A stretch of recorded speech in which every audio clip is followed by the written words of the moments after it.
Pleased to be joined by Winterhawks forward Kyle Chyzowski ahead of the start of the 2023-24 season. Kyle, let's talk Portland Winterhawks. You guys are in the midst of preseason action right now. Take me through what it's been like over the past couple of weeks to get back down to Portland and to have everybody back in town and ready to go. Yeah, lots of fun. A lot of familiar faces on our team. A lot of guys returning from last year. It's been good to see the guys after a long summer, and it's been nice to see some new faces too, some new guys coming in.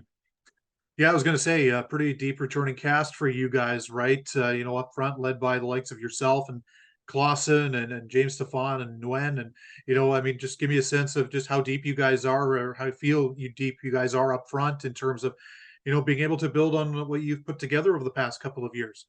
Yeah, I feel like this is one of those years where we've gone from a younger to an older team. A lot of guys that have been here since the COVID year. And, with them and Josh Davies adding him, we have a really deep group, I think an older squad, and we know that pays dividends coming down, later in the season. Yeah, I want to ask about Josh Davies. Obviously, the big trade with Swift Current here in August with McCleary headed there and Davies, the Florida Panthers pick, arriving in Portland.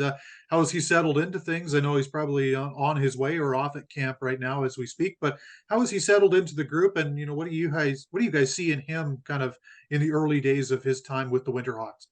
Yeah, he's come on really nicely. We have probably 9 to 10 04 forwards or 04 players on our team.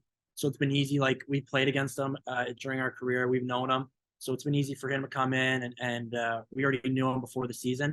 And he's getting to know the guys pretty well. And I think he's a really fast, strong player, kind of a guy that we're missing on our team, a guy that can push the pace and kind of push back on teams, give us a little more grit. But he's having lots of fun too. It's been cool. It's been cool to get to know a new guy. You point to that '04 class as certainly a strength of your group, but what else would you kind of identify as a strength of this 23-24 Winterhawks squad, having kind of seen it start to come into fruition? Yeah, I think honestly the biggest thing is just how much we know everybody on the team, right? Like I said, a lot of familiar faces and just, we already know our systems, we already know the way we play. I think we can build off it so quick, other than the way other teams are going to have to start the season and get used to, how you play. I feel like we're already at that point. So we're going to be able to build off of last year and playoffs and move on and kind of start off well. Let's talk about yourself. Entering your 19-year-old season here in Portland, a place you've spent your entire career with. What's the transition been like for you from going to, maybe one of the younger guys on the group over the last couple of years to last year, starting to kind of become more of a leader to now being definitely one of the leaders on this team?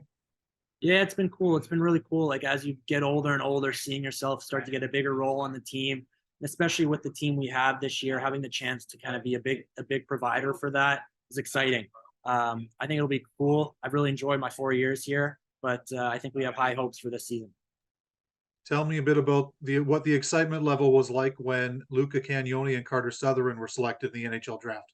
Yeah, that was pretty cool. It's really awesome when you see your teammates get drafted. They're hard workers and it was an exciting summer for them.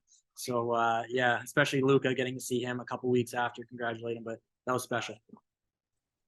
Jan Spunar joined your club last year, right? And kind of, for lack of a better term, took over the reins as the number one goaltender heading into the playoffs and in the two series that you guys ended up playing in. What makes him such a special goaltender? And maybe talk to me about just his adaptation to the North American style of game. Yeah, I think, last year having a 20-year-old goalie in Dante helped him a lot, to kind of learn the way and how to gain confidence in this league. And I think now this year he's ready to take the ropes and become one of the top goalies in the league. He's just a big guy, and I find he's really calm, relaxed. You never see him worked up or phased in that. He always seems like he has control of the game, and that means a lot for like guys seeing that when your goalie seems confident and relaxed. That gives you guys, a false sense of hope. My last one for you, chat about the U.S. division, right? A bit of a different look this year now with 6 teams in it, but boy, you look at last year's 2 finalists were both in that division now, and obviously yourselves who were in the top 10 ranked for a good portion of the season last year, and then you've got decent teams, Tri-City, Everett, Spokane as well. No easy nights in the U.S. division. How excited are you guys to kind of test your mettle against these division rivals again this winter? Gonna be awesome. A lot of good rivalries. I'm sure we're gonna make a new one with Wenatchee. But yeah, to be honest, I think it's the toughest division in the league. It always has been. I think it's going to be a bloodbath, but it's going to be fun. Lots of fun. Obviously, our rivalry with Seattle and Everett's good. And I think it's only going to get better with how good all three of us are.